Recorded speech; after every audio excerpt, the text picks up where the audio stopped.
2 വെച്ച് ഡിവിസിബിൾ ആണോ തന്നിരിക്കുന്ന ഒരു നമ്പർ ഏത് നമ്പർ ആയാലും ഡിവിസിബിൾ ആണോ എന്ന് അറിയാൻ വേണ്ടി അതിൻ്റെ ലാസ്റ്റ് നമ്പർ ഇരട്ട സംഖ്യയാണോ അല്ലെങ്കിൽ 0 ആണോ നോക്കുക. അങ്ങനെയെങ്കിൽ അത് ഉറപ്പായിട്ടും 2 വെച്ച് ഡിവിസിബിൾ ആയിരിക്കും.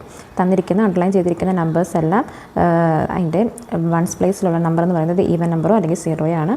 ഈ നമ്പറെല്ലാം 2 വെച്ച് ഡിവിസിബിൾ ആണ്. അല്ലാത്തതെല്ലാം ഡിവിസിബിൾ അല്ല, 2 വെച്ച് ഡിവിസിബിൾ അല്ല. 3ൻ്റെയും 9ൻ്റെയും ഡിവിസിബിലിറ്റി ഒരേ രീതിക്കാണ് ചെയ്യുന്നത്. തന്നിരിക്കുന്ന ഒരു നമ്പർ എത്ര നമ്പർ ആയാലും 5 അക്ക നമ്പർ ആയാലും 6 അക്ക നമ്പർ ആയാലും ഇപ്പോൾ എടുത്തിരിക്കുന്ന ഉദാഹരണം 27 ആണ്. തന്നിരിക്കുന്ന നമ്പറിനെ ആദ്യം അതിൻ്റെ അക്കങ്ങളെ 2നെയും 7നെയും തമ്മിൽ കൂട്ടി നോക്കുക. കൂട്ടി കിട്ടുന്ന നമ്പർ ആ കിട്ടുന്ന നമ്പറിനെ 3 വെച്ച് ഡിവൈഡ് ചെയ്യുക. ഡിവൈഡ് ചെയ്യാൻ പറ്റുന്നുണ്ടെങ്കിൽ നമുക്ക് തന്നിരിക്കുന്ന നമ്പർ എന്ന് പറയുന്നത് എത്ര വലിയ നമ്പർ ആയാലും 3 വെച്ചും ഡിവിസിബിൾ ആയിരിക്കും. നമുക്ക് 9ൻ്റെ ഒരു ഡിവിസിബിലിറ്റി നോക്കിയാലോ, നമ്മുടെ കയ്യിലൊരു 6 അക്ക നമ്പർ കയ്യിലുണ്ട്. ഇവകൾ തമ്മിൽ ആഡ് ചെയ്യുക.